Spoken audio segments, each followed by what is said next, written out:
Hi, I'm Doris, and today we're going to be speaking about the first-time home buyers tax credit. I don't know about you, but to me it's been pretty confusing with all the different law changes, so I thought I'd bring an expert in. I'd like to introduce you to John Mazza. John is a colleague of mine, and I thought he would be best to explain what's going on in plain English. Thanks, John. Thanks, Doris. Thanks for having me. My pleasure. The first-time homebuyer tax credit, we've been through, as Doris mentioned, several iterations over the last year, with it initially being a $7,500 tax credit, which was in effect last year, and this year they changed it to an $8,000 tax credit. So you might be wondering, who qualifies for the tax credit? Well, the tax credit, like I mentioned, is $8,000. It's for first-time home buyers as long as you purchase before December 1st, 2009. So it's currently only in effect to December 1st. That's not to say that, in the future there might be legislation that extends that, but remember, currently only through December 1st, 2009. Well, the law is written that you cannot have owned a home within the last 3 years. That definition is pretty simple. If you're married and were recently married and your spouse had previously owned a home within that 3 period, unfortunately you would not qualify.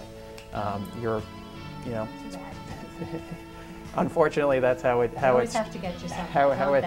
structured at present. Is there an income limit on the tax credit? Yes, there is an income limit. For a single borrower, it's $75,000.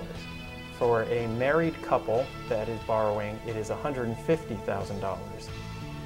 There is a phase-out period between $150,000 and $170,000 where you may or may not receive a portion of the tax credit. Once you're beyond $170,000 in total income for the two of you combined, you will not receive the credit. That $8,000, it depends on the mortgage product you choose, whether you're going through a conventional loan or an FHA loan, in terms of how you receive that. Again, speaking to the legislation changes, recently there's been a legislation change that allows those folks that are going for an FHA mortgage to use that $8,000 tax credit to be used at the closing table, so they'll actually physically receive it when they're at the closing. It doesn't go towards down payment in the state of, there's specifics in terms of states that exist out there, but in the state of Connecticut, you can't use it as down payment, you can use it towards your closing costs.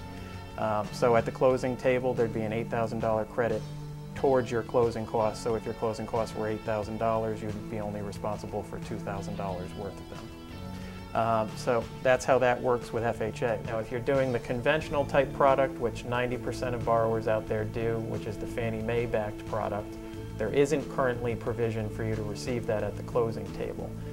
That tax credit would be received when you file your tax return in 2010 and file retrospectively, obviously, for the 2009 tax year.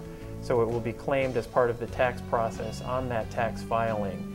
And if you're hypothetically to pay the IRS, let's say $1,000, you would take your $8,000 tax credit and lie that over the $1,000 tax burden that you would have otherwise had to pay to the IRS, and now you're receiving $7,000. Additionally, if you were obviously receiving a tax refund of, say, $2,000, now that $8,000 would lie on top of that and you'd be receiving $10,000 as a refund.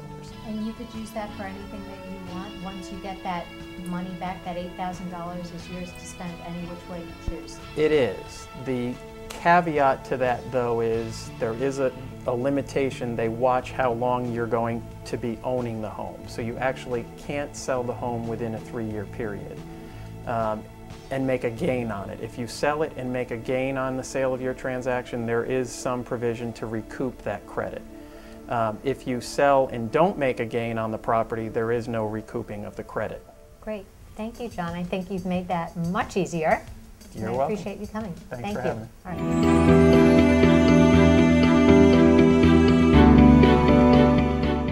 Got questions? Ask Doris.